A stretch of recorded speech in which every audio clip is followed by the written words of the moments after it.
میان عاشق و معشوق هیچ حائل نیست. تو خود حجاب خودی، حافظ از میان برخیز. این شعر حافظ خیلی عجیبه و اینکه حافظ توی اینجا داره اشاره میکنه که تو خودت حجاب خودت شدی، این به چه معناست؟ اصلا چطور ممکنه آدم حجاب خودش بشه؟ و این از میان برخاستن به چه معناست؟ چطوری ممکنه که انسان خودش رو از این وسط ورداره و اون وقت حجاب ها کنار بره؟ در ادامه میخوایم با شما در این مورد صحبت بکنیم. با ما همراه باشید.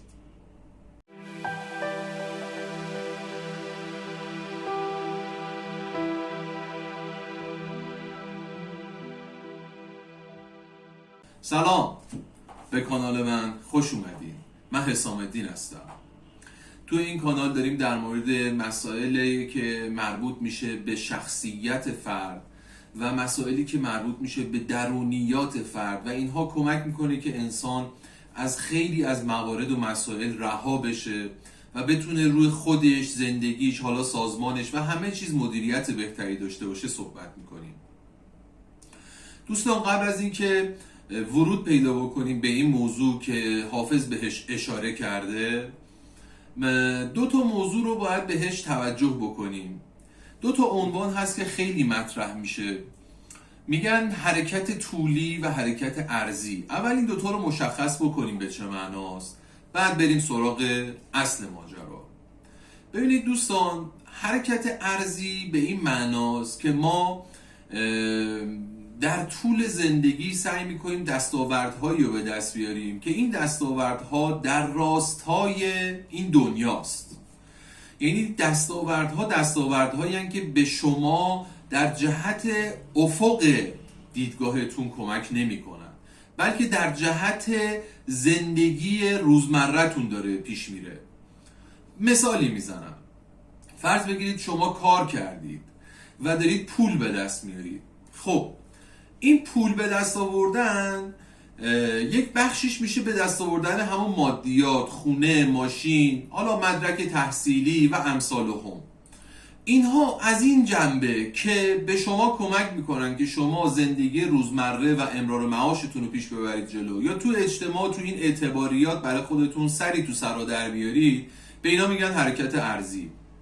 اما از اون جنبه که به شما کمک میکنه که شما دیدگاه بالاتر و قویتری رو به دست بیارید، این میشه حرکت طولی. چرا بهش میگن حرکت طولی؟ به خاطر اینکه این حرکت کم کم افق دیدگاه شما رو میاره بالاتر و شما از سطح بالاتری به ماجرا نگاه میکنی و حرکت شما در جهت ارتفاع گرفتنه. به خاطر همین به این حرکت میگن حرکت طولی. اما حرکت هایی که به شما کمک نمیکنه در جهت اینکه شما افقتون بیاد بالاتر، بیشتر در جهت رشد امکانات به شما کمک میکنه، اینا میشن حرکت های عرضی. خب با توجه به این مطلب باید بیاییم به این فکر بکنیم که خب حافظ داره میگه تو خود حجاب خودی، حافظ از میان برخیز.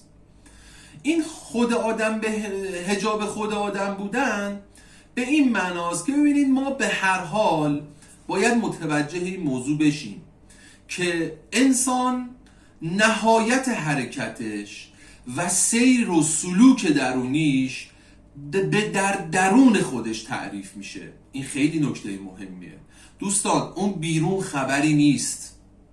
بیرون ما انسان ها عوارض و مواردی هستش که اینها همشون در دنیای ماده تعریف میشه.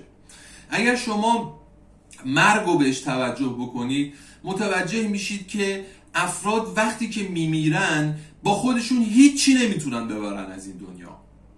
شما یه جنازه رو نگاه بکنید، این جنازه وقتی که مرد دیگه هیچ دستاوردی نداره با خودش ببره. یعنی اصلا هیچ چیزی، هیچ از این مال دنیا، پول، ماشین، زندگی، خانواده، اینا همه چی تموم میشه و دیگه چیزی نمیمونه براش. تنها چیزی که با خودش داره میبره اون خود درونی خودشه. یعنی اون چیزی که تو درونش بوده همراهش حرکت میکنه میره. و هر چی این بیرون در جهت حرکت‌های ارضی به دست آورده، اینها همه مواردی هستند که میمونه. اصلا خب این شما نگاه بکنید، خونه، زندگی، پول، ماشین، کارخونه، همه اینا همه مثلا ارث و میراث میشه، میرسه به خانواده. مدرک تحصیلی تموم میشه میره. من حقیقتا چند وقت پیش توی یه قبرستون داشتم حرکت میکردم، روش نوشته بود که سرهنگ خلبان جناب دکتر فلانی مثلا فوت شد. بعد به این سنگ قبر که نگاه کردم دیدم تمام این مواردی که نوشته شده فقط برای بازمانده هاست، یعنی برای خود اون فردی که مرده خب اینا اصلا به کارش نمیاد، اصلا چیزی نیست، دستاوردی نیست برای اون فرد. تمام اینا موند. یعنی شما مثلا خلبان بودی، سرهنگ بودی، نمیدونم مدرک فلان داشتی، خب اینا که همش چیزاییه که تو این دنیا مونده و هیچ دستاوردی براش نیست. تنها چیزی که با خودش اون فرد برده اون درونیات خودش بوده که با خودش برده. روی این حساب چیزی که الان توی این شعر داره حافظ مطرح میکنه که تو خود حجاب خودی حافظ از میان برخیز، نکته اولی که توش وجود داره اینه که آقا حرکت انسان در درون خودشه. انسان در درون خودش داره حرکت میکنه، یعنی حرکت انسان از خودش به خودشه. به چه معنا؟ به این معنا که شما یک خودی الان داری که این خودت در یک سطحی تعریف شده، حالا یک خصوصیاتی داری، یک شرایطی داری، یک خاصیت‌هایی داری، یک کارهایی کردی. اینها به مرور شما با رشد و حرکت طولی اینها رو تغییر میدی در جهت بهبود، در جهت بهتر شدن. اتفاقی که میفته چیه؟ یعنی که شما وقتی در جهت طولی حرکت میکنی از خود پایین ترت، یعنی از خود دانی خودت به خود متعالی خودت میرسی و این سیر همینجوری باید طی بشه. هی همینجوری باید شما بری جلو، هی خودتو متعالی تر کنی، متعالی تر کنی، متعالی تر کنی تا به یک جایی برسی که دیگه اون خود شما متصف بشه به صفات الهی. یعنی شما صفتها و خاصیت‌هایی که پیدا می‌کنی صفتها و خاصیت‌هایی که خداوند داره و این باعث میشه که شما کم کم از اوصاف سطح پایین خودت خارج بشی و برسی به اوصاف سطح بالا و متعالی تر و همین اتفاق شما رو از اون خوددانی به خود متعالی میرسونه. پس حرکت شما باید حرکت طولی باشه. از میان برخاستن به چه معناست؟ به این معناست که شما کم کم وقتی این خود دانی خودت و خود ضعیف خودت رو میذاری کنار، هی داری روش کار میکنی و خودتو متعالی تر میکنی، کم کم از اون خواسته های نفسانی و سطح پایین خودت فاصله میگیری و به خواسته های متعالی تر دسترسی پیدا میکنی. وقتی به خواسته های متعالی دسترسی پیدا میکنی به یک مرحله میرسی که دیگه اصلا خودت معنا نمیدی. چرا؟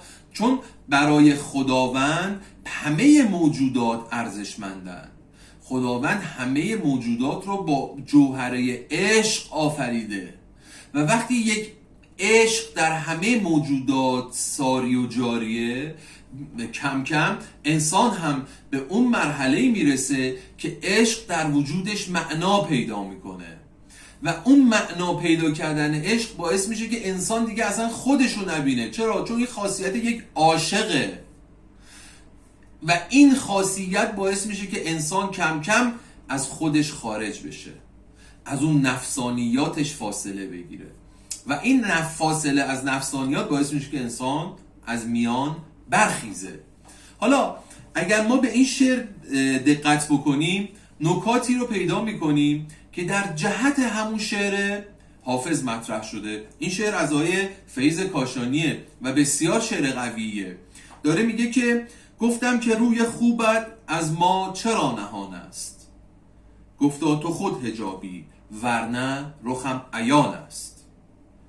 گفتم فراق تا کی، گفتا که تا تو هستی، گفتم نفس همین است، گفتا سخن همان است. هست.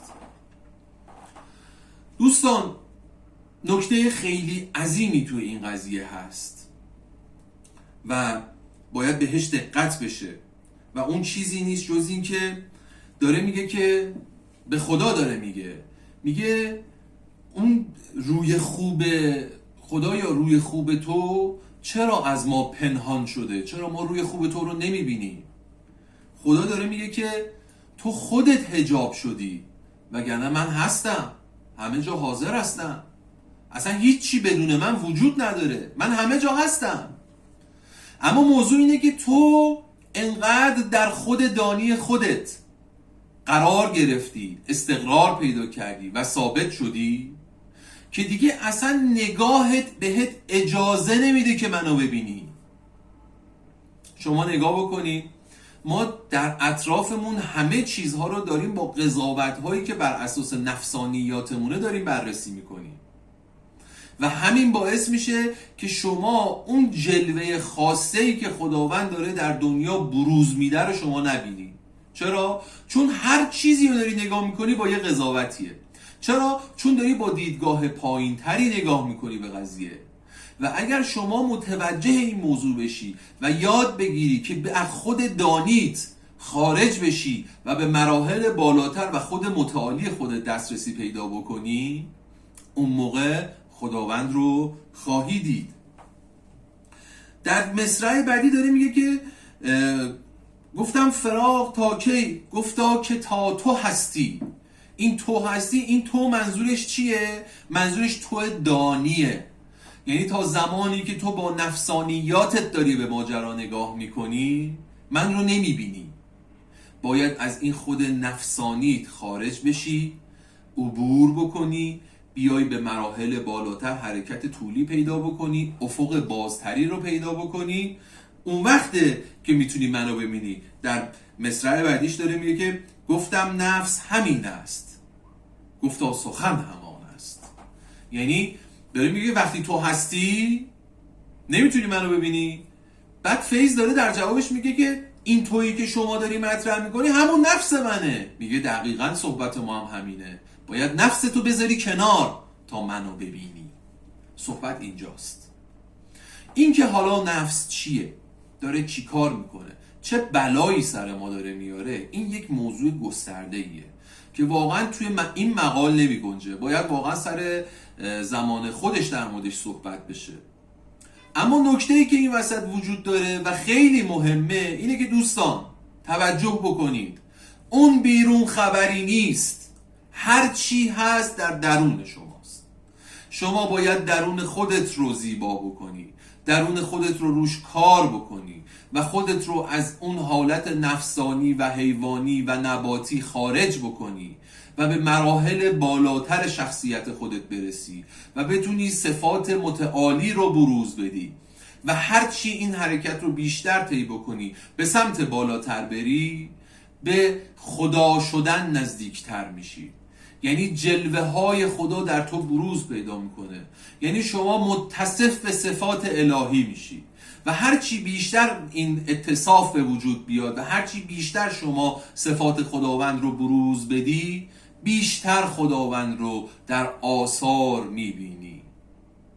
لازمش اینه که شما این دوربین ها رو از بیرون متوجه درون بکنید و درونتون رو نگاه بکنید و سیر حرکتی خودتون رو ببینید که این سیر حرکتی از درون ما داره میجوشه و همینجوری داره از درون ما حرکت میکنه و هرچی این درون متعالی تر و بهتر میشه، اون بیرون بازتاب به درون ماست، اون بیرون هم زیباتر و بهتر میشه. انشالله توی ویدیوهای بعدی بیشتر در مورد بحث نفس و اینکه ما چطوری حرکت بکنیم و در چه راستایی حرکت بکنیم صحبت خواهیم کرد. با ما همراه باشید. یا حق.